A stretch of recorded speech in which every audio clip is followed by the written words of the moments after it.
Assalamualaikum warahmatullahi wabarakatuh. Berjumpa lagi dengan saya Firman Panipahan di channel yang keren ini. Oke,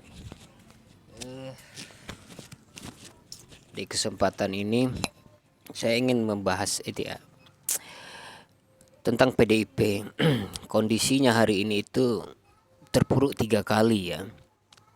Kalau ibarat orang jatuh tangga itu sudah jatuh ditiban tangga, kemudian di bawahnya kena becek. Jadi 3 kali beruntun ya keadaan yang dialami oleh PDIP dengan berbagai macam kompleksitas fenomena politiknya, dari calon presidennya yang gagal, kemudian eh, apa kader terbaiknya yang lepas pindah ke Gerindra, kemudian orang yang dibesarkan dari Solo berkhianat sak keluarganya itu ya. Lalu kemudian Hasto dikejar-kejar KPK itu. Terakhir ada berita tentang yang dibuat oleh siapa itu namanya, Pinter Politik ya, poster yang menarik bahwa Megawati dalam kondisi terjebak di dalam pasir hisap, bahwa Megawati melihat kondisinya hari ini sangat mencekam gitu. Kemudian di sisi lain dia melihat juga regenerasi di dalam PDIP itu belum belum ini belum ada. Puan Maharani misalkan, dadah sayang. Puan Maharani misalkan itu banyak sekali cibiran dari netizen, bahkan apa namanya, pengamat politik juga menyebutkan tidak cukup kuat pamornya, idealismenya, semua dipertanyakan itu. Beda dengan Megawati yang aura Soekarnoisnya itu sangat kuat. Nah, ini yang menjadi beban PDIP ke depan.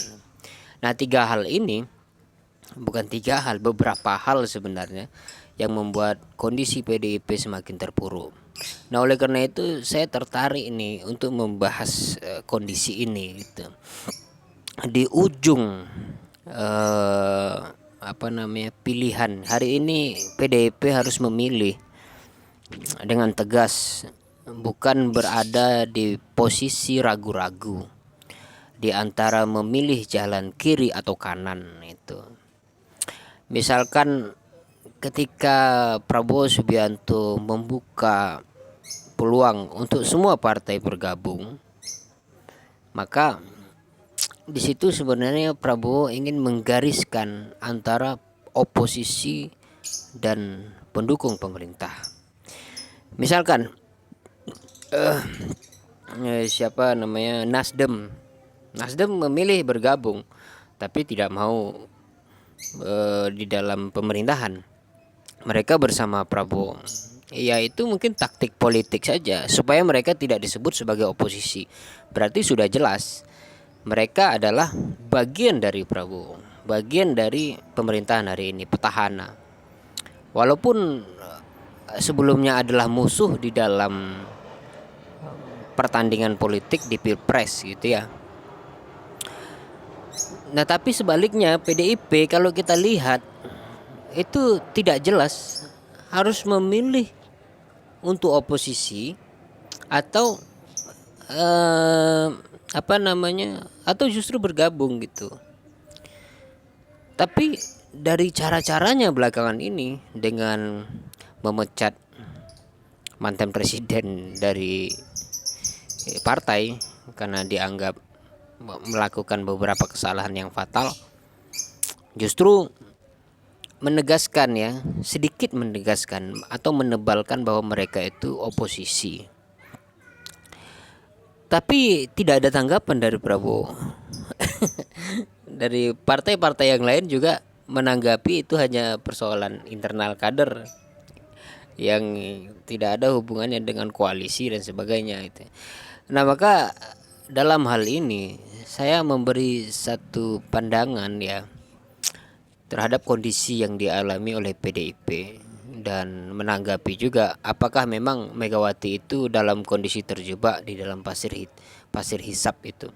Semakin banyak bergerak dia semakin semakin tenggelam gitu ya. Semakin tenggelam. Ya mungkin itu ada benarnya karena dua pilihan itu adalah pilihan yang berat. Jika PDIP memilih untuk oposisi, maka sebenarnya memiliki kesempatan yang besar karena bagaimanapun partai mereka adalah partai pemenang di dalam pesta pemilu kemarin tahun 2024. Jadi sangat besar sekali harapan kalau mereka oposisi dengan full oposisi, powernya kuat. Hanya saja akan ada akibat atau dampak besar, yaitu kekuatan iman dari beberapa kadernya nanti ketika Megawati tidak lagi meneruskan menjadi ketua PDIP, maka akan goyah. Itu sangat kuat ya, karena Megawati itu memiliki budaya yang sudah sangat kental itu.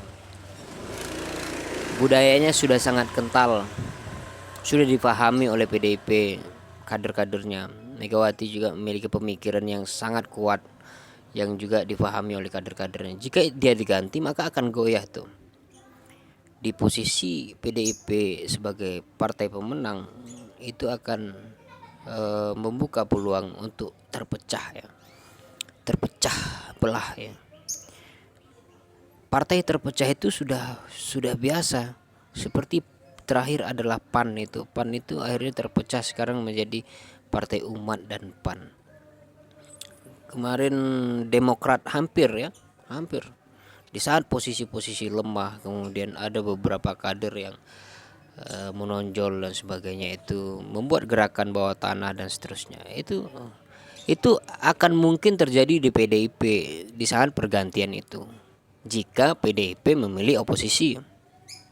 Tapi bagaimana jika PDIP memilih bergabung dengan KIP? Jika PDIP memilih bergabung dengan PDIP, maka warna PDIP tidak lagi warna merah, tapi merah pucat. Kata Rocky Gerung begitu. Saya mengutip ungkapan Rocky Gerung.